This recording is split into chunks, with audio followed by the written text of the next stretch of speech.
Hello बच्चों। तो आज अपन पढ़ेंगे इलेक्ट्रोमैग्नेटिक इंडक्शन। क्या पढ़ेंगे? Electromagnetic induction. बहुत ही सीधा सा चैप्टर है, आपको बिल्कुल इसको नॉर्मल तरीके से पढ़ के जाना है। ठीक है, ज्यादा इसमें कंफ्यूज होने की जरूरत नहीं है। इसमें जो सबसे इंपॉर्टेंट है वो है आपके फेराडे के लॉ और आपके है लेंज के लॉ। तो सबसे पहले अपन फेराडे के लॉ की बात करते हैं। ठीक है, तो फेराडे ने एक बात बताई, क्या कि किसी भी कोईल के अंदर, ठीक है, अगर किसी भी कोईल के अंदर अगर आपका कोई भी लूप, अगर कोई भी कोईल क्लोज है और उसके अंदर जाने वाला फ्लक्स टाइम के रिस्पेक्ट में चेंज हो रहा है तो उसमें एक ईएमएफ इंड्यूस हो जाता है। कोई प्रॉब्लम यहाँ तक? सबसे पहले फेराडे ने ये बताया कि किसी भी कोईल से रिलेटेड फ्लक्स में टाइम के रिस्पेक्ट में चेंज होता है तो उसमें एक ईएमएफ इंड्यूस हो जाता है। ये किसका लॉ था? फेराडे का फर्स्ट लॉ था। ओके बेटा, किसने बताया? फेराडे ने, कि किसी भी क्लोज लूप से रिलेटेड फ्लक्स में चेंज होता है तो उस लूप के अंदर एक ईएमएफ इंड्यूस हो जाता है, और अगर वो लूप क्लोज है, ठीक है, तो उसके अंदर एक करंट भी फ्लो होने लग जाएगी। ठीक है, जिसे अपन बोलते हैं इंड्यूस्ड करंट। तो फेराडे ने केवल ये बताया कि किसी भी लूप से रिलेटेड फ्लक्स में चेंज होता है तो उस फ्लक्स में चेंज होने की वजह से एक ईएमएफ इंड्यूस हो जाता है। ये था फेराडे का फर्स्ट लॉ। ठीक है, यदि किसी भी बंद लूप से संबंधित फ्लक्स में चेंज होता है, बदलाव होता है, तो उस लूप में या उस बंद पास में एक प्रेरित विद्युत वाहक बल उत्पन्न हो जाता है। ठीक है, अब सेकंड में उन्होंने ये बताया कि फ्लक्स, ये तो उनका पहला स्टेटमेंट था। सेकंड स्टेटमेंट में उन्होंने कहा कि किसी भी बंद लूप से संबंधित फ्लक्स में परिवर्तन की दर प्रेरित विद्युत वाहक बल के बराबर होती है। Change in rate of flux with किसके इक्वल होती है? इंड्यूस्ड ईएमएफ के। ये अपन बोल सकते हैं कि change in flux with respect to time that is equal to induced EMF. कोई प्रॉब्लम यहां तक? तो उन्होंने बताया कि किसी भी बंद लूप से संबंधित फ्लक्स में परिवर्तन की जो दर होती है वो इंड्यूस्ड ईएमएफ के बराबर होती है, जिसे अपन कैपिटल ई से रिप्रेजेंट कर दिया। मान लो ये अपन इसको कैपिटल ई से ही ध्यान रखो बेटा। तो E equals to d phi upon D t. ठीक है, प्रोपोर्शनल का साइन हटेगा तो एक कांस्टेंट आता है equals to K d phi upon D t. जब अपन एक्सपेरिमेंट की वैल्यू फाइंड आउट करते हैं तो k की वैल्यू होती है 1, तो E की वैल्यू हो गई आपके पास D phi upon D T. तो पहले नियम में केवल फेराडे ने यह बताया कि जब भी किसी लूप से संबंधित विद्युत फ्लक्स में परिवर्तन होता है तो उस विद्युत फ्लक्स में परिवर्तन के कारण एक प्रेरित विद्युत वाहक बल उत्पन्न हो जाता है। किसी भी लूप से रिलेटेड अगर फ्लक्स में चेंज होता है तो उस फ्लक्स में चेंज होने की वजह से उस लूप से में एक इंड्यूस्ड ईएमएफ जनरेट हो जाता है। ठीक है, और सेकंड लॉ में उन्होंने ये बताया कि फ्लक्स में जो परिवर्तन की दर है, change of rate of flux, ठीक है, वो किसके डायरेक्टली प्रोपोर्शनल होती है? इंड्यूस्ड ईएमएफ के। ठीक है, फ्लक्स में परिवर्तन की दर प्रेरित विद्युत वाहक बल के समानुपाती होती है। प्रोपोर्शनल का साइन हटेगा तो क्या आएगा? एक कांस्टेंट। कांस्टेंट की जब अपन एक्सपेरिमेंटली वैल्यू फाइंड आउट करते हैं तो उसकी वैल्यू 1 आती है, तो E equals to d phi upon D T. ये हमारे समझ में आ गया। ये किसके लॉ थे? फेराडे के। इसके बाद अपन बात करते हैं लेंज लॉ की। तो फेराडे ने इंड्यूस्ड ईएमएफ की वैल्यू को दिया था। किसने? फेराडे ने। फेराडे ने प्रेरित विद्युत वाहक बल का मान दिया था और लेंज ने प्रेरित विद्युत वाहक बल की डायरेक्शन दी थी, इंड्यूस्ड ईएमएफ की डायरेक्शन दी थी। लेंज ने क्या बताया कि जो किसी भी लूप के अंदर आपका जो ईएमएफ इंड्यूस्ड होता है वो ऑलवेज उन कारणों का अपोज करता है जिसके कारण वो जनरेट हुआ है। कोई प्रॉब्लम यहां तक? लेंज ने क्या बताया कि जो किसी भी लूप में उत्पन्न प्रेरित विद्युत वाहक बल सदैव उन कारणों का विरोध करता है जिसके कारण उसकी उत्पत्ति हुई है। कोई प्रॉब्लम यहां तक? ठीक है, अब इस जो आपका ईएमएफ इंड्यूस्ड हुआ है वो किसकी वजह से हुआ है? फ्लक्स में चेंज की वजह से। तो आपका जो इंड्यूस्ड ईएमएफ है वो फ्लक्स में चेंज का ही क्या करेगा, अपोज करेगा। क्या करेगा, अपोज। अब अपन फिजिक्स में अपोज को किससे रिप्रेजेंट करते हैं, माइनस से। तो जब भी आपसे किसका लॉ पूछा जाए, फेराडे का, तो फेराडे का फर्स्ट लॉ ये था कि किसी भी लूप से संबंधित अगर विद्युत फ्लक्स में परिवर्तन होता है तो उस लूप में एक प्रेरित विद्युत वाहक बल उत्पन्न हो जाता है। सेकंड क्या था कि फ्लक्स में परिवर्तन की दर प्रेरित विद्युत वाहक बल के डायरेक्टली प्रोपोर्शनल होती है। फ्लक्स में जो rate, change of rate of flux है वो डायरेक्टली प्रोपोर्शनल होता है इंड्यूस्ड ईएमएफ के। ये किसने दिया था, फेराडे ने। फेराडे ने इंड्यूस्ड ईएमएफ की वैल्यू दी थी और लेंज ने इंड्यूस्ड ईएमएफ की डायरेक्शन दी थी। लेंज ने कहा था कि ये ईएमएफ जिन कारणों से इंड्यूस हो रहा है ये उन्हीं का ही क्या करेगा, अपोज करेगा। कोई प्रॉब्लम यहां तक। और अगर आपका सर्किट क्लोज है तो इस इंड्यूस्ड ईएमएफ की वजह से एक करंट फ्लो होने लग जाएगी जिसे अपन बोलेंगे इंड्यूस्ड करंट। और इंड्यूस्ड करंट भी हमेशा फ्लक्स में चेंज का क्या करती है, अपोज। अगर आपका फ्लक्स बढ़ेगा तो वो हमेशा फ्लक्स को कम करेगी और अगर फ्लक्स घट रहा है तो हमेशा फ्लक्स को बढ़ाएगी। इसी के बेस पे आपके कुछ एक्सपेरिमेंट की अपन मैं बात करता हूं, ठीक है। तो एक्सपेरिमेंट क्या हुआ, ध्यान से समझना बेटा। ये आपके पास एक कॉइल है, ठीक है। यहाँ पे आपका गैल्वेनोमीटर लगा हुआ है। गैल्वेनोमीटर क्या करेगा, डिफ्लेक्शन देगा।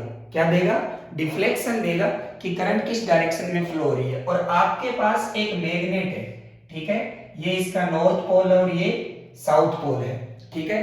अब जैसे ही मैग्नेट को आप एज ए फैन समझिए, ये एक पंखा है, ठीक है।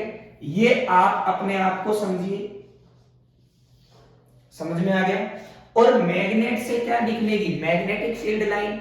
हमेशा magnetic field line close loop form करती है। पहली बात आपको ये ध्यान रखनी है, मैग्नेटिक फील्ड लाइन हमेशा नॉर्थ पोल से आउटगोइंग होती है और साउथ पोल में इंटर करती है। कहां, मैग्नेट के बाहर। और मैग्नेट के अंदर चुंबकीय क्षेत्र रेखाएं, magnetic field line south pole से निकलती है और किसमें इंटर करती है, नॉर्थ पोल में। ओके, तो मैग्नेट के बाहर आपको ये ध्यान रखना है कि जो मैग्नेटिक फील्ड लाइंस हैं वो कहां से निकलती है, साउथ पोल से, और कहां जाती है, सॉरी नॉर्थ पोल से, और कहां जाती है, साउथ पोल में, ठीक है। और मैग्नेट के अंदर साउथ पोल से कहां जाती है, नॉर्थ पोल में। ध्यान रखना है, पेपर में आ जाता है। अब आप जो ये आपकी मैग्नेटिक फील्ड लाइन है इनको ऐसे समझिए एयर है। क्या है, एयर। तो जैसे जैसे ये मैग्नेट इसके पास आता जाएगा वैसे वैसे, जैसे जैसे ये पंखा आपके पास आ रहा है तो आपको लगने वाली हवा बढ़ेगी। तो इसी प्रकार अपन बोल सकते हैं कि जैसे जैसे मैग्नेट इस कॉइल के पास आएगा तो इस कॉइल में से जाने वाली मैग्नेटिक फील्ड लाइन क्या होगी, बढ़ेगी। तो करंट अब आपको इस तरीके से चलाना है क्योंकि करंट किसका अपोज करेगी, according to Lenz law, flux के बढ़ने का। अगर मैग्नेटिक फील्ड लाइन बढ़ रही है इसका मतलब क्या बढ़ रहा है, फ्लक्स। आपको क्या करना है, फ्लक्स को कम करना है। तो हमें करंट इस टाइप से चलानी है कि फ्लक्स आपका कम हो जाए, ठीक है। तो अब देखो, अंदर जाने वाली लाइनें आपको बढ़ रही है, आपको क्या करना है, कम। तो हम किस तरीके से करंट चलाएंगे, इस तरीके से। समझ में आ गया। तो ध्यान से देखिए, करंट की डायरेक्शन में क्या किया, फिंगर, और इस पॉइंट को कहां भेज रही है, बाहर। इसका मतलब फ्लक्स क्या होगा, कम। और अब ये जो आपका डिफ्लेक्शन है वो कौन सी डायरेक्शन में आएगा, इस डायरेक्शन में। कोई प्रॉब्लम यहाँ तक। तो आपकी जो करंट है वो कौन से मैनर में चल रही है, एंटी क्लॉकवाइज। कौन से मैनर में, एंटी क्लॉकवाइज। इसी प्रकार हो सकता है आपकी ये जो मैग्नेट है ये कहां जा रही हो, v वेलोसिटी से दूर जा रही हो। अगर दूर जाएगी तो इसका मतलब इसमें से जाने वाली जो हवा है कोइल में से वो क्या हो रही है, कम। आपको क्या करनी है, बढ़ानी है। तो अब आप करंट की डायरेक्शन को क्या कर देंगे, चेंज कर देंगे। अब करंट आपकी कैसे चलेगी, इस तरीके से। देखो अंदर जाने वाला बढ़ रहा है, इसका मतलब अब डिफ्लेक्शन कहां होगा, इस डायरेक्शन में। ओके बेटा, तो ये आपको ध्यान रखना है। इसके ऊपर भी बहुत अच्छे अच्छे क्वेश्चन, ये किसके एक्सपेरिमेंट थे, फेराडे के। एक बार वो कॉइल को पास, मैग्नेट को पास लेके आता है, एक बार मैग्नेट को दूर लेके जाता है, एक बार मैग्नेट को स्टेशनरी रखता है, कॉइल को इसके पास लेके जाता है, कॉइल को दूर लेके जाता है। तो आपको ध्यान रखना है, अगर इसके अंदर जाने वाला फ्लक्स बढ़ रहा है तो आपको करंट इस टाइप से चलानी है कि फ्लक्स घट जाए, और अगर फ्लक्स घट रहा है तो आपको करंट इस तरीके से चलानी है कि फ्लक्स बढ़ जाए। आई होप आपको ये समझ में आ गया होगा। अगर आगे बात करते हैं बेटा, इसके ऊपर 2-3 टाइप के क्वेश्चन है, ठीक है। कौन कौन से? एक तो आपकी एनसीईआरटी में एक ऐसा एग्जांपल दिया है,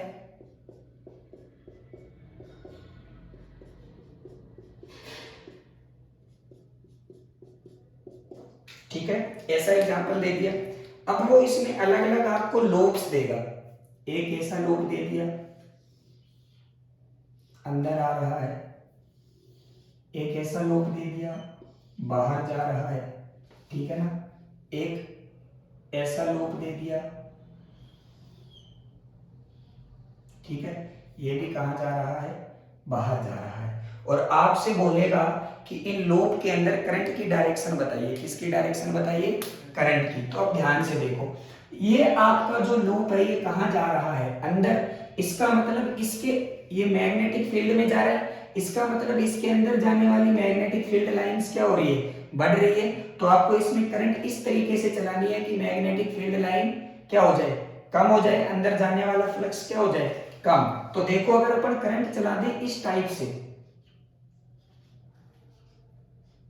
तो देखो ध्यान से, करंट की डायरेक्शन में क्या किया, फिंगर बाहर भेज रहा है, अंदर जाने वाला फ्लक्स बढ़ रहा था, आपको क्या करना है, कम। तो आपने इस तरीके से करंट चला दी। इसमें देखो अब ये बाहर जा रहा है, तो इसका मतलब इसमें से अंदर जाने वाला मैग्नेटिक फ्लक्स क्या हो रहा है, कम। आपको इस तरीके से करंट चलानी है कि फ्लक्स क्या हो जाए, बढ़ जाए। तो देखिए ध्यान से, अंदर जाने वाला फ्लक्स बढ़ रहा है। इसमें बताइए ये कहां जा रहा है, बाहर। तो आपको इस बाहर जा रहा है तो इसका मतलब इसमें से जाने वाला फ्लक्स क्या हो रहा है, कम। आपको करंट इस तरीके से चलानी है कि फ्लक्स क्या हो जाए, बढ़ जाए। तो हम क्या करेंगे, इस तरीके से चला देंगे तो फ्लक्स अंदर जाने वाला क्या हो रहा है, बढ़ रहा है। इस टाइप का एक क्वेश्चन है जो आपको ध्यान रखना है बेटा। ओके, ठीक है, एक इस टाइप का क्वेश्चन आपके पेपर में आ जाता है। अगला क्वेश्चन, एक आपका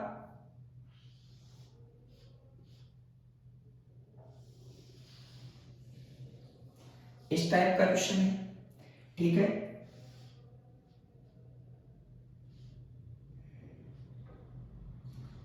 इस टाइप का, ठीक है। यहां पे आपकी एक मैग्नेट दे रखी है, ये नॉर्थ, ये साउथ, और यहां पे आपकी एक मैग्नेट दे रखी है, ये साउथ और ये नॉर्थ।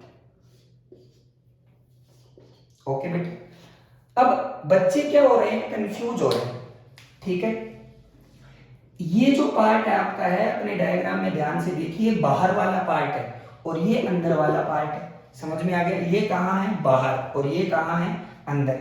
और यहाँ पे ये कैपेसिटर दे रखा है, ये कैपेसिटर ए की और ये कैपेसिटर बी पोलैरिटी है ना। तो आपसे पूछा है कि कौन सी प्लेट पॉजिटिव होगी और कौन सी प्लेट नेगेटिव होगी।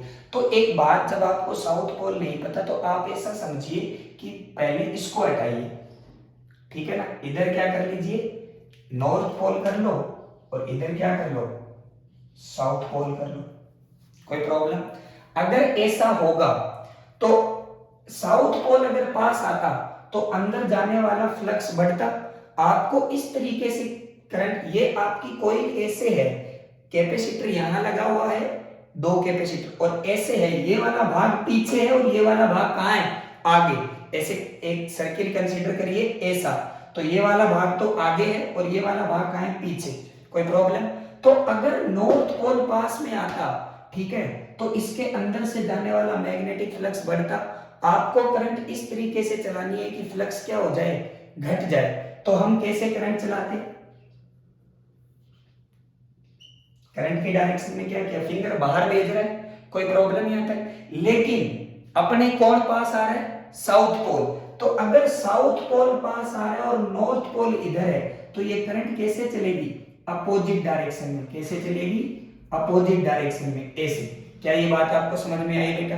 अगर मान लो नॉर्थ पोल पास आ रहा होता तो अंदर जाने वाला फ्लक्स बढ़ रहा है। ये ए और बी ये सर्किल बेटा ऐसे है, ये सर्किल, तो ए और कैपेसिटर यहाँ लगा हुआ है, ये लाइन अंदर है और ये लाइन बाहर है, समझ में आ गया। तो अगर नॉर्थ पोल पास आता तो इसके अंदर से जाने वाला फ्लक्स बढ़ता, तो हम इस तरीके से करंट चलाते कि फ्लक्स क्या हो जाए, घट जाए, तो इसके क्लॉकवाइज चलाते। लेकिन हमारे पास तो कौन आ रहा है, साउथ पोल, और नॉर्थ पोल तो दूर है, इसका मतलब क्लॉकवाइज की अपोजिट करंट चलेगी, कौन सी, एंटी क्लॉकवाइज। तो आपकी जो ए की पोलैरिटी है वो पॉजिटिव होगी, किसके रिस्पेक्ट में, बी के रिस्पेक्ट में। ओके बेटा, ये भी आपको ध्यान रखना है, ठीक है। एक ऐसा क्वेश्चन भी है, ठीक है। एक और क्वेश्चन पूछ लेता है आपसे कभी कभी, इस टाइप का क्वेश्चन भी आपको मिल जाएगा,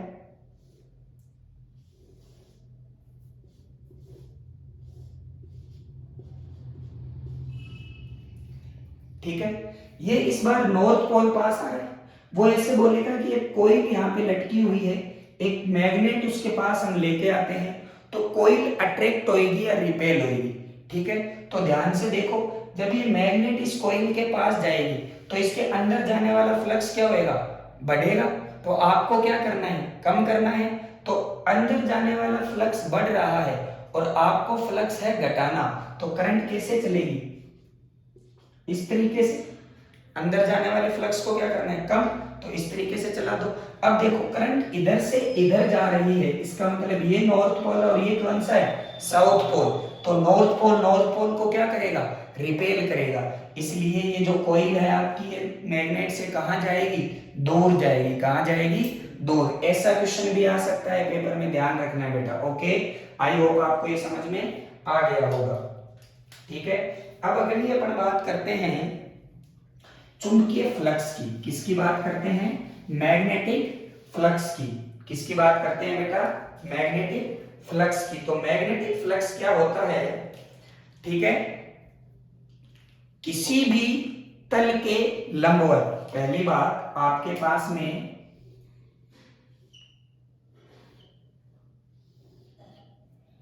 एक प्लेन है, उस प्लेन, किसी भी प्लेन के perpendicular number of magnetic field lines होती है, उसको अपन क्या कहते हैं, मैग्नेटिक फ्लक्स। किसी भी तल के अभिलंबवत गुजरने वाली चुंबकीय क्षेत्र रेखाओं की संख्या चुंबकीय फ्लक्स कहलाती है। क्या कहलाती है, चुंबकीय फ्लक्स। ओके बेटा, ठीक है। अब इसका जो प्लेन है वो ऐसा है, तो इसका एरिया वेक्टर किधर होगा, इधर। तो magnetic field line, magnetic field और एरिया वेक्टर के बीच का एंगल कितना है, थीटा। तो यहां से हमारे पास फ्लक्स की जो वैल्यू आती है वो आती है phi equals to B dot A, ठीक है। प्रपोज कौन सा प्रोडक्ट हो रहा है, डॉट प्रोडक्ट, तो phi equal to B A cos theta. Flux कौन सी क्वांटिटी है आपकी, स्केलर, पता चल रहा है, स्केलर प्रोडक्ट है। तीन केस बनेंगे, theta equal to 0 degree, theta equal to 0 degree पे आपका जो फ्लक्स होगा वो मैक्सिमम होगा, कितना होगा, B A. Second case theta equal to 90 degree, theta equal to 90 degree पे आपका जो फ्लक्स होगा वो कितना होगा, 0। और 180 डिग्री पे आपका जो फ्लक्स होगा वो कितना होगा, माइनस बी। कोई प्रॉब्लम नहीं आता, ठीक है। फ्लक्स की जो आपकी एसआई यूनिट वो होती है वेबर। क्या होती है, वेबर। और जो सीजीएस यूनिट होती है वो क्या होती है, मैक्सवेल। क्या होती है, मैक्सवेल, ठीक है। और एक वेबर इक्वल टू होता है 10 की पावर 8 मैक्सवेल। ओके बेटा, एक वेबर इक्वल टू कितना होता है, 10 की पावर 8 मैक्सवेल। ये आपको ध्यान में रखना है। ऐसा यूनिट क्या होती है, वेबर। CGS unit Maxwell. और एक वेबर इक्वल्स टू 10 की पावर 8 मैक्सवेल। ओके, आई होप आपको ये समझ में आ गया होगा।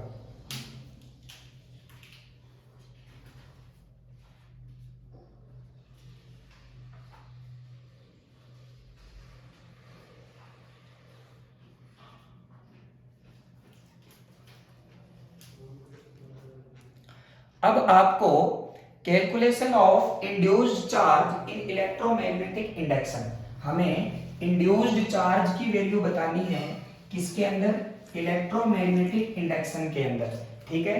क्योंकि अगर करंट फ्लो हो रही है इलेक्ट्रोमैग्नेटिक इंडक्शन में, इसका मतलब क्या इंड्यूस हो रहा होगा, चार्ज। तो हमें पता है, हम जानते हैं, we know that E equals to minus N d phi upon D t. N क्या है? Number of turns. कोई प्रॉब्लम नहीं आता, किसी भी कॉइल के अंदर टोटल कितने नंबर ऑफ टर्न्स हैं। अगर एक टर्न से आपका d phi upon D t flux induce होता है तो एन टर्न से कितना होगा? E equals to minus N d phi upon D t. ठीक है, हम जानते हैं जो करंट होती है according to Ohm's law E upon R. R क्या है? रेजिस्टेंस ऑफ कॉइल, ध्यान रखना है। ठीक है, तो I equals to minus N upon R D phi upon D t. कोई प्रॉब्लम नहीं आता। ठीक है, I को हम क्या जानते हैं सब? D Q upon D T. ये तो अपन सबको पता है कि I equals to D Q upon D T होता है। तो D Q upon D T equals to minus में N upon R D phi upon D T. D T से डी टी कैंसिल, तो यहाँ से डी क्यू इक्वल्स टू कितना आ गया? माइनस में एन अपॉन आर इंटू में डी फाई। अब आपका क्या इंड्यूस हो रहा है? चार्ज। तो मान लो दोनों तरफ क्या कर देंगे? इंटीग्रेट। तो यहां से तो डी क्यू 0 से क्यू, और यहां से माइनस में एन अपॉन आर कॉन्स्टेंट है, बाहर ले लिया। यहाँ पे डी फाई, फाई 1 से फाई 2 तक। कोई प्रॉब्लम नहीं आता। तो यहाँ से तो इंटीग्रेट हो गया, क्यू आ जाएगा माइनस में एन अपॉन आर, अंदर क्या आएगा? Phi 2 minus phi 1।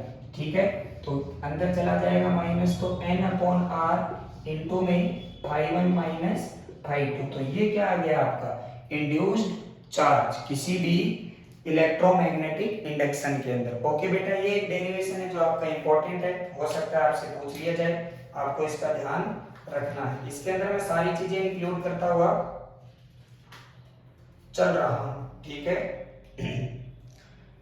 इसके अपन सारी चीजें, तो I equals to E equals to minus N, ये किसके लॉ के अकॉर्डिंग है? According to Faraday and Lenz law.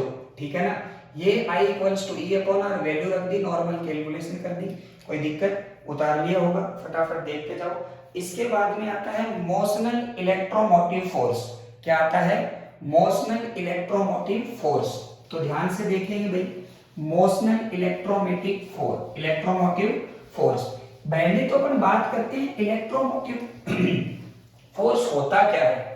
ठीक है ना, पहले अपन बात करते हैं कि इलेक्ट्रोमोटिव फोर्स होता क्या है। मान लो हम उसको स्मॉल ई से रिप्रेजेंट कर दिए एक बार के लिए। तो इलेक्ट्रोमोटिव फोर्स का मतलब होता है किसी भी यूनिट चार्ज को, किसी भी यूनिट, जो अपन ईएमएफ निकालेंगे, किसी भी यूनिट चार्ज को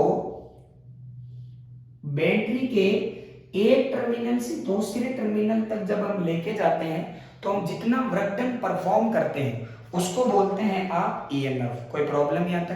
तो इसके ऊपर बात करेंगे हम, तो ध्यान से देखिए बेटा।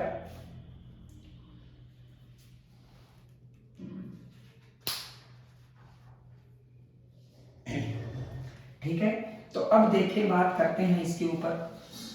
तो आपके पास में एक कोई भी एक अपन ने रॉड ले ली, किसके अंदर? मैग्नेटिक फील्ड के अंदर।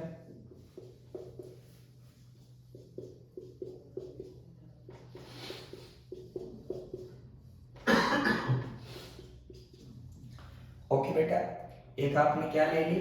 रॉड ले ली, जो v वेलोसिटी से आगे की ओर जा रही है। कोई प्रॉब्लम नहीं आता। अब जैसे ही v वेलोसिटी से आगे की ओर जाएगी तो वेलोसिटी की डायरेक्शन में क्या करेंगे? फिंगर्स। ठीक है, किसकी तरफ रोटेट कर देंगे? मैग्नेटिक फील्ड की तरफ। तो फोर्स कहाँ लगेगा? अपवर्ड डायरेक्शन में। इसका मतलब जितने भी सारे प्रोटॉन हैं वो कहाँ जाके कलेक्ट हो जाएंगे? इस टर्मिनल पे। और जितने भी सारे इलेक्ट्रॉन हैं वो कहाँ कलेक्ट हो जाएंगे? नीचे, क्योंकि आपका क्यू वी बी फोर्स कहाँ लग रहा है? ऊपर की ओर। ठीक है, बट अब ये सारा पॉजिटिव चार्ज इसके रोड के ऊपर की तरफ चला गया। रोड की लेंथ आप मान लीजिए कैपिटल एल है। ठीक है, सारा पॉजिटिव चार्ज कहाँ चला गया? ऊपर की ओर। और सारा नेगेटिव चार्ज कहाँ है? नीचे की ओर। तो ये रोड किसकी तरह बिहेव करने लग गई?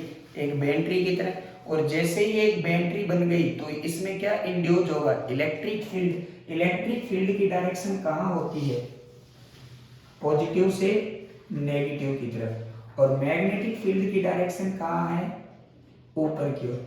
तो एक टाइम ऐसा आएगा जब इलेक्ट्रिक फील्ड जितना फोर्स लगाएगा वो किसके बराबर हो जाएगा? मैग्नेटिक फील्ड के, या अपन बोल सकते हैं कि इलेक्ट्रिक फील्ड और मैग्नेटिक फील्ड के जो फोर्स का जो वेक्टर सम है वो क्या हो जाएगा, जीरो, क्योंकि स्टेबल कंडीशन के अंदर इलेक्ट्रिक फील्ड जितना फोर्स अप्लाई करेगा वो किसके बराबर हो जाएगा, मैग्नेटिक फील्ड के। तो हम बोल सकते हैं कि force applied by magnetic field plus force applied by electric field equal to zero. ये कितना फोर्स अप्लाई करता है, Q V क्रॉस B, है ना, और ये कितना फोर्स अप्लाई करता है, Q, ठीक है। यहाँ पे आप इलेक्ट्रिक फील्ड को रिप्रेजेंट कर दीजिए कैपिटल E से, इक्वल्स टू जीरो। तो यहाँ से कैपिटल इलेक्ट्रिक फील्ड कितना आ जाएगा, माइनस V क्रॉस B। कोई प्रॉब्लम यहाँ तक, ठीक है। अगर हम किसकी बात करें, नॉर्मल, इसकी मैग्नीट्यूड की तो कितनी आएगी, VB। तो ये हमारा क्या आ गया, इलेक्ट्रिक फील्ड, ठीक है। अब हमें निकालना है इंड्यूस्ड ईएमएफ। तो इंड्यूस्ड ईएमएफ क्या होता है, किसी भी यूनिट चार्ज को हम बैटरी के एक टर्मिनल से दूसरे टर्मिनल तक लेके जाते हैं तो उसको अपन बोलते हैं इंड्यूस्ड ईएमएफ। क्या बोलते हैं, इंड्यूस्ड ईएमएफ। कोई दिक्कत यहाँ था। तो अब यहां से अपन इसको यहां लेके जाएंगे तो इंड्यूस्ड ईएमएफ क्या होता है, यूनिट चार्ज इनटू में डिस्प्लेसमेंट, यूनिट चार्ज इनटू में डिस्प्लेसमेंट, ठीक है। यूनिट चार्ज इनटू में डिस्प्लेसमेंट, कोई प्रॉब्लम यहाँ तक। अब ठीक है, जितना वर्क करते हैं तो force on unit charge into में डिस्प्लेसमेंट, क्योंकि आपका जो ईएमएफ होता है, इलेक्ट्रोमोटिव फोर्स होता है, वो किसी भी यूनिट चार्ज को बैटरी के एक टर्मिनल से दूसरे टर्मिनल तक लेके जाते हैं तो जितना वर्क डन करते हैं उसके बराबर होता है। और वर्क डन का फॉर्मूला क्या होता है, फोर्स इनटू में डिस्प्लेसमेंट। अब देखो, यूनिट पॉजिटिव चार्ज है तो Q की वैल्यू तो हो गई 1, इनटू में E की वैल्यू कितनी है, V इंटू बी, और डिस्प्लेसमेंट कितना हो रहा है, L। तो किसी भी क्या लिख सकते हैं इसको, BVL, ठीक है। तो आपका इलेक्ट्रो मोशन के अंदर जो आपका इलेक्ट्रोमोटिव फोर्स है वो कितना हो जाता है, BVL। अगर इसको आप वेक्टर फॉर्म में लिखोगे तो आप क्या लिखोगे, V क्रॉस B, ठीक है।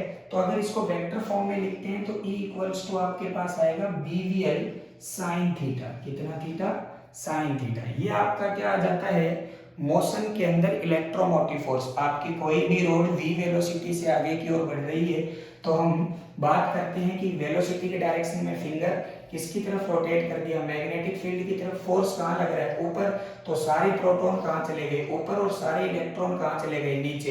तो ये एक रोड है वो आपकी किसकी तरह व्यवहार करने लग गई, एक बैटरी की तरह। अब ऊपर पॉजिटिव चार्ज हो जाएगा और नीचे सारा नेगेटिव चार्ज। इस वजह से इस रोड के अंदर एक इलेक्ट्रिक फील्ड जनरेट हो जाएगा जिसकी डायरेक्शन ऊपर से नीचे की ओर रहेगी। कोई प्रॉब्लम यहाँ तक। एक समय ऐसा आएगा in stable condition electric field और मैग्नेटिक फील्ड के दोनों के फोर्स क्या हो जाएंगे, बराबर। इसका मतलब दोनों के फोर्स का जो वेक्टर सम है वो कितना हो जाएगा, जीरो। अब इलेक्ट्रिक फील्ड कितना फोर्स लगाता है, QE, मैग्नेटिक फील्ड कितना फोर्स लगाता है, QVB। तो यहाँ से आपके पास इलेक्ट्रिक फील्ड की वैल्यू आ गई V क्रॉस B। अगर अपन मैग्नीट्यूड की बात करेंगे तो VB। अगर अपन बात करें इलेक्ट्रोमोटिव फोर्स, ठीक है, तो इलेक्ट्रोमोटिव फोर्स जो है वो किसी भी unit positive charge, unit charge को बैटरी के एक टर्मिनल से दूसरे टर्मिनल तक लेके जाते हैं तो जितना अपन वर्क डन परफॉर्म करते हैं उसको बोलते हैं इलेक्ट्रोमोटिव फोर्स।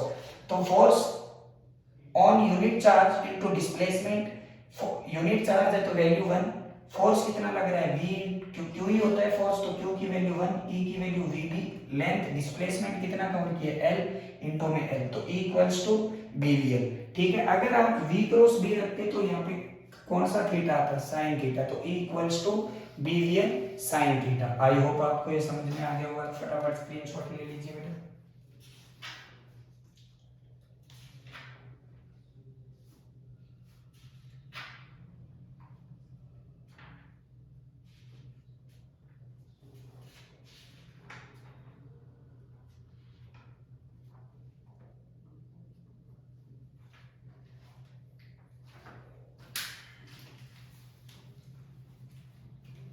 ठीक है। इसके बाद में आपके पास अगला जो टॉपिक है इंड्यूस्ड ईएमएफ इन रोड। अब आपकी पहले तो रोड क्या हो रही थी, मोशन कर रही थी, अब आपकी रोड क्या कर रही है, सर्कुलर मोशन, घूम रही है। तो वही बात अपन बात करते हैं।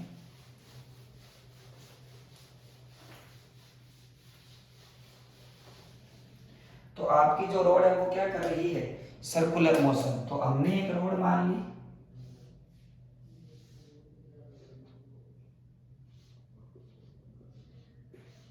एल लेंथ की, ठीक है। अब हम पूरे की वजह से तो फाइंड आउट नहीं कर सकते, तो हमने एक इस पे क्या ले ली, स्ट्रिप ले ली। कितनी डिस्टेंस पे, स्मॉल एल डिस्टेंस पे, और इसकी लेंथ कितनी है स्ट्रिप की, डीएल। कितनी लेंथ है, डीएल। कोई प्रॉब्लम नहीं आता। अब ये क्या करेगी, आपका यहाँ पे मैग्नेटिक फील्ड प्रेजेंट है, उस मैग्नेटिक फील्ड के अंदर ये क्या हो रही है, रोटेट हो रही है।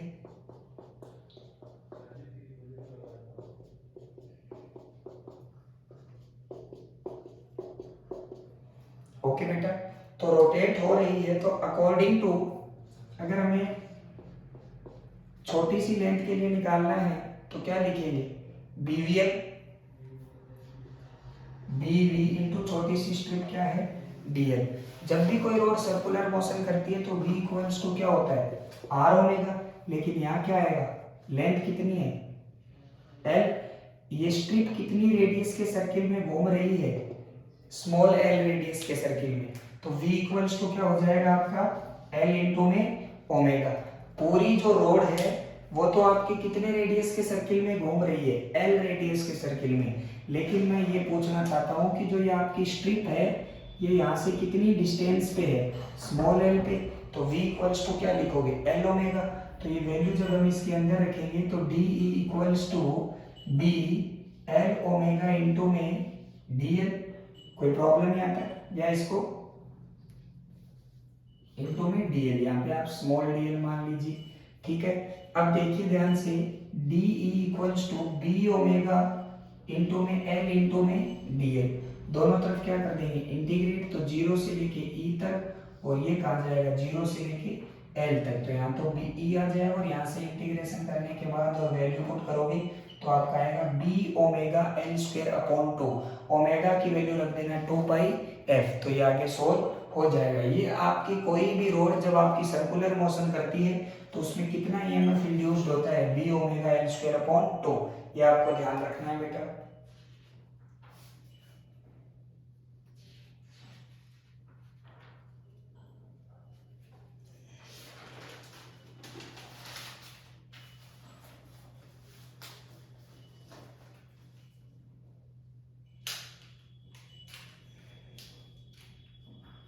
ओके, तो ये आपका इंड्यूस्ड ईएमएफ जब भी कोई रोड मोशन करती है। अगला टॉपिक है induced EMF in developed in rotating disc. अब किसके अंदर इंड्यूस्ड ईएमएफ की बात करेंगे, डिस्क के अंदर, ठीक है। तो डिस्क के अंदर जब हमें इंड्यूस्ड ईएमएफ निकालना है तो हमें पता है आपके पास एक मैग्नेटिक फील्ड है,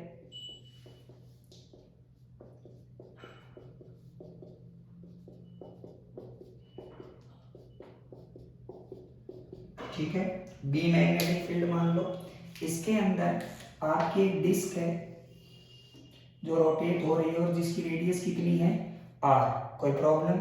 तो according to Faraday law E equals to क्या होता है, d phi upon D T. तो यहां से हमें पता है फाई इक्वल्स टू कितना होता है, बी इंटू ए। ये वैल्यू इसमें रख देंगे तो E equals to d B A upon में डी टी। अब देखो ये डिस्क अगर रोटेट होती रहेगी तो इसके अंदर से जाने वाला मैग्नेटिक फ्लक्स तो कांस्टेंट है, हाँ मैग्नेटिक फील्ड। तो मैग्नेटिक फील्ड को तो कहाँ निकाल लेंगे, बाहर, और अंदर क्या रहेगा, D A upon D t. कोई प्रॉब्लम नहीं आता। D A upon D T को अलग सोल्व कर लीजिए आप, तो D A upon D T, इसको आप क्या लिख सकते हैं, ए अपॉन टी एक टाइप से, और 1 अपॉन टी को क्या लिख सकते हैं, एफ।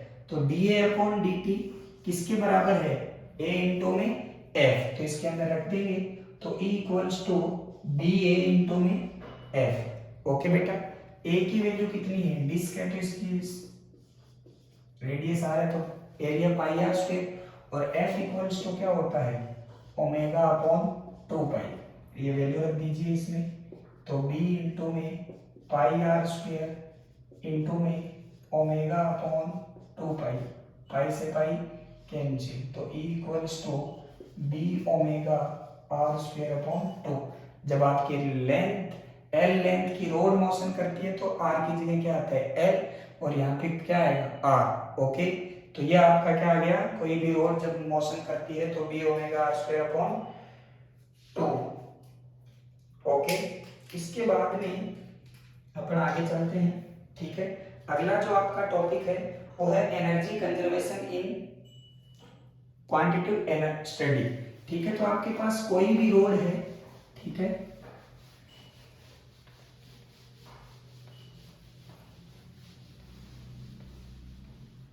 एनर्जी कंजर्वेशन की अगर अपन बात करेंगे, ठीक है, तो एनर्जी कंजर्वेशन में अपन क्या पढ़ते हैं, वही बात, कोई भी आपके पास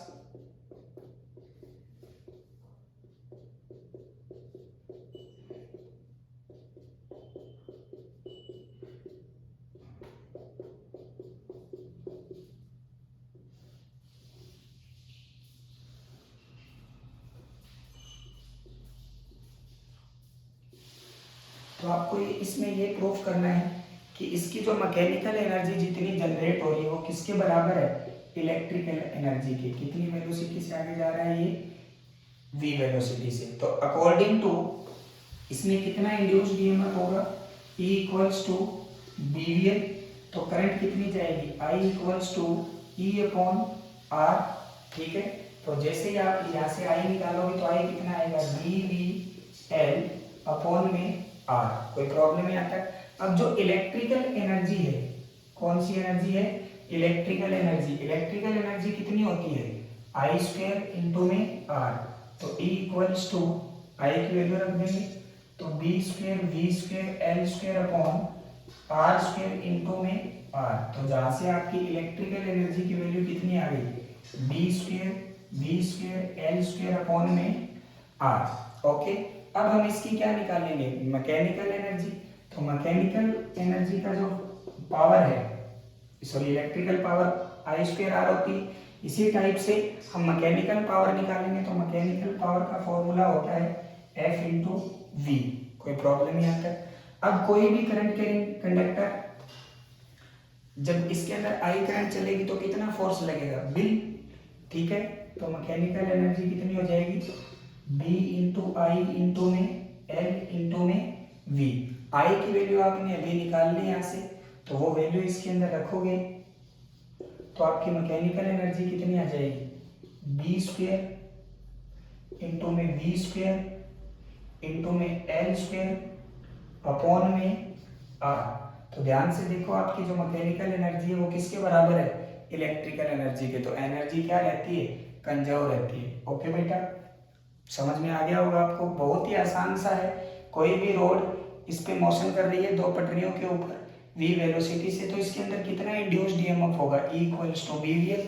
तो करंट किसके बराबर होती है, E अपॉन R। जैसे ही आप E की वैल्यू रखोगे तो I equals to BVL upon R। Okay, अब इलेक्ट्रिकल पावर कितनी होती है, I स्क्वायर R। तो इसमें I की वैल्यू रख दी तो आपकी पावर कितनी आ गई है। अब हमें मैकेनिकल पावर निकालनी है, तो मैकेनिकल पावर का फॉर्मूला क्या होता है, F इंटू V। ठीक है, F किसी भी करंट कैरिंग कंडक्टर के ऊपर कितना फोर्स लगता है, बिल।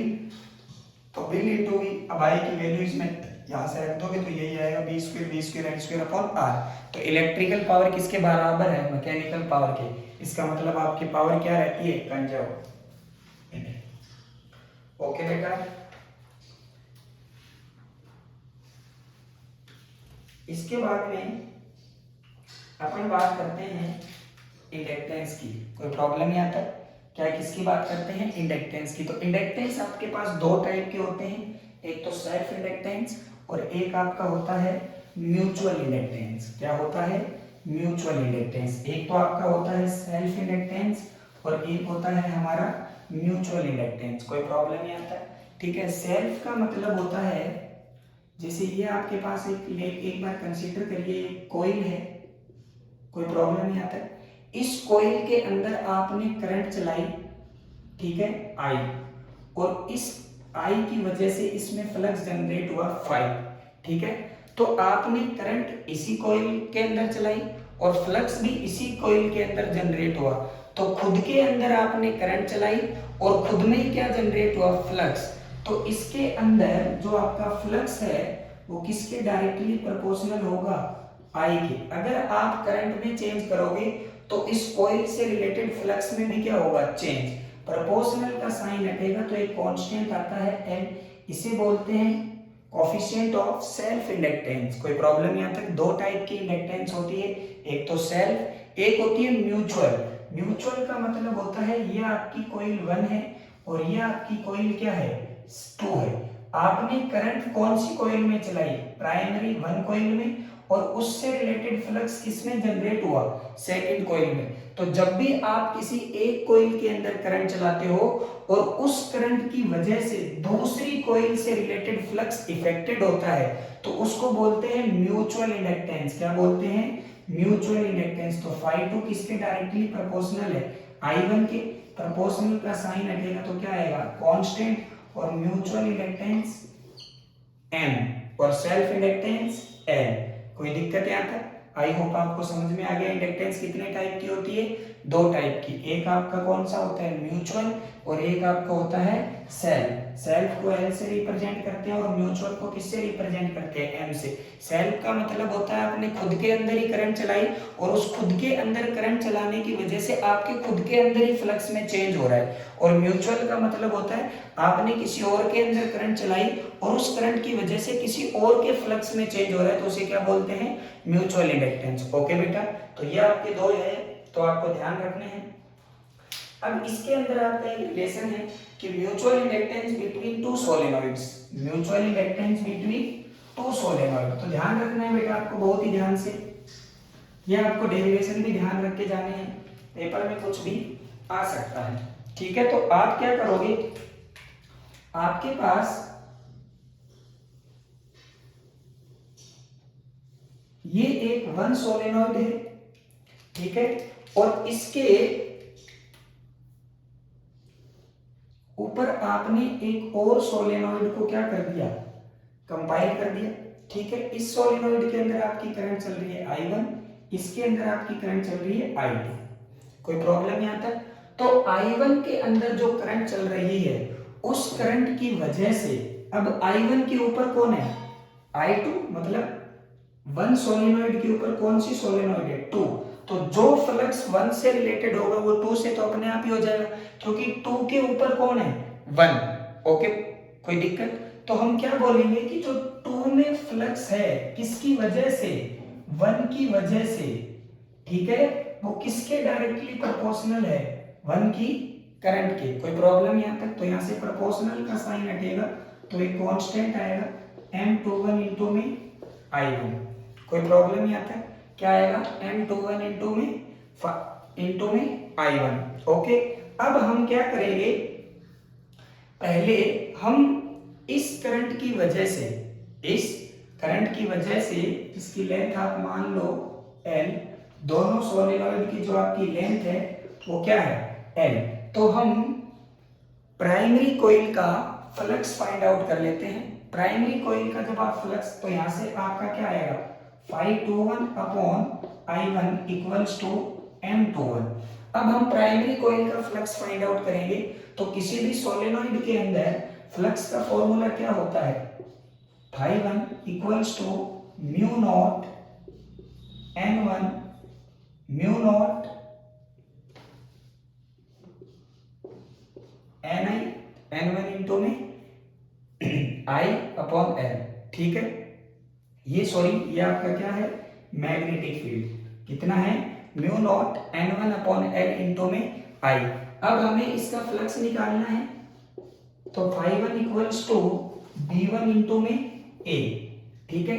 अब यहाँ पे वैल्यू रखेंगे तो यहाँ से phi1 इक्वल्स टू कितना आएगा, mu naught N1 I into में A अपॉन में L। कोई प्रॉब्लम यहाँ तक? ये करंट किसके अंदर जा रही है, 1 के अंदर। तो ये हमारा किससे रिलेटेड फ्लक्स आ गया, प्राइमरी कॉइल से रिलेटेड फ्लक्स। अब ये सारा का सारा फ्लक्स किससे रिलेटेड है? सेकेंडरी सोलेनोइड से, क्योंकि जो प्राइमरी सोलेनोइड है उसके ऊपर कौन है? Secondary solenoid. तो सेकेंडरी सोलेनोइड का जो टोटल आपका फ्लक्स होगा 521, वो किसके बराबर होगा? प्राइमरी का फ्लक्स इनटू में सेकेंडरी के नंबर ऑफ टर्न्स, क्योंकि एक से कितना इंड्यूस रिलेटेड हो रहा है? इतना। तो टोटल इसके अंदर कितने नंबर ऑफ टर्न्स है? इसमें मान लो n2 है और उसमें कितने मान लो n1। ठीक है, तो यहां से आपका 521 किसके बराबर आ जाएगा? Mu naught n1 n2 a i1 upon में l। यहां से आप 521 अपॉन i1 की वैल्यू निकाल के लेके आओगे तो वो कितनी आएगी? Mu naught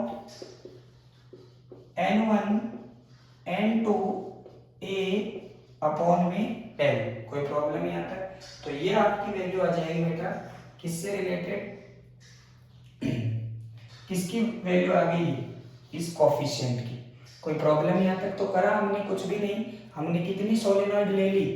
2 solenoid. एक सोलेनोइड 1 मान ली, दूसरी सोलेनोइड को क्या मान लिया? 2। 1 के ऊपर कौन सी है? 2 है। ठीक है, तो जो आपका फ्लक्स 1 से रिलेटेड होगा वो 2 से तो अपने आप हो जाएगा। तो हम क्या बोले कि हमने 1 के अंदर करंट चलाई और इससे किसमें फ्लक्स इंड्यूस हुआ? 2 में। तो 1 की वजह से 2 में जो इंड्यूस फ्लक्स है वो हमने 5 मान लिया। ये किसके डायरेक्टली प्रोपोर्शनल है? i1 के। प्रोपोर्शनल का साइन हटेगा तो एक कांस्टेंट आएगा m21 into i1। यहाँ से m21 किसके बराबर आ गया? 521 अपॉन i1। अब हम क्या करेंगे? हम प्राइमरी सोलेनोइड के से रिलेटेड अपन मैग्नेटिक फील्ड फाइंड आउट किया।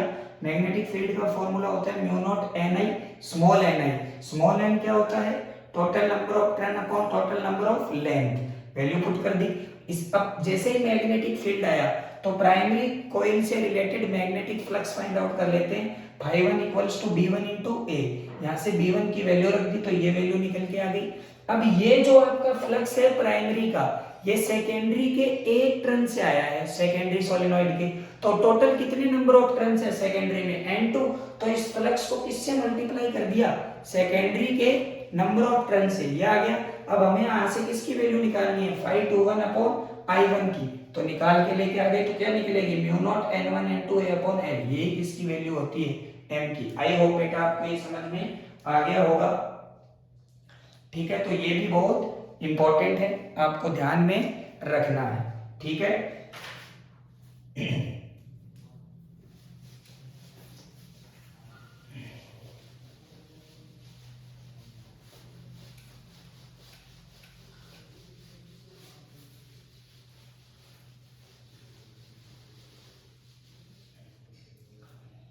ओके बेटा। अब अपन अगर आपको L की वैल्यू फाइंड आउट करनी है तो वो तो बहुत आसान है। ठीक है, L की वैल्यू एक ही कॉइल के अंदर होगी तो जिसके अंदर करंट चलाओगे उसी की तो क्या होगा? फ्लक्स। तो φ1 इक्वल्स टू L इंटू में i1। तो L equals to φ1 upon i1। L equals to φ1 upon i1। अब एक ही कॉइल है तो एक कॉइल का जो आपका मैग्नेटिक फील्ड होगा वो कितना होगा? φ1 equals to mu naught n1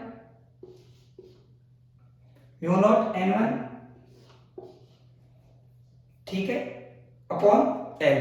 कोई दिक्कत? अगर अब आपको मैग्नेटिक फील्ड आ गया, क्या निकालना है? फ्लक्स। तो इसको क्या कर देंगे? φ1 इक्वल्स टू b1 इंटू में a। ये वैल्यू यहां रख दो। तो φ1 equals to mu naught n1 i upon l into में a। ये एक नंबर ऑफ टर्न से आया आपका फ्लक्स, आपको टोटल फ्लक्स निकालना है। ठीक है, इसको फाई मान लीजिए केवल आप। ये केवल एक से आया है, टोटल निकालना है φ1। तो equals to number of turns in coil into में एक से रिलेटेड फ्लक्स। तो यहां से आपका φ1 कितना आ जाएगा? Mu naught n1 square i upon l into में a। करंट को आप i1 मान लो। तो यहां से आपका φ1 अपॉन i1 किसके बराबर आ जाएगा? Mu naught n1 square a upon में l। कोई प्रॉब्लम यहाँ तक? और ये कौन सा कोफिशिएंट है? Coefficient of self inductance. ये एल लेंथ है और ये कोफिशिएंट ऑफ सेल्फ इंडक्टेंस है। आई होप आपको ये समझ में आ गया होगा। ध्यान रखनी है आपको, ये बहुत ही आसान सा है, इसमें तो कुछ ज्यादा हैवी नहीं।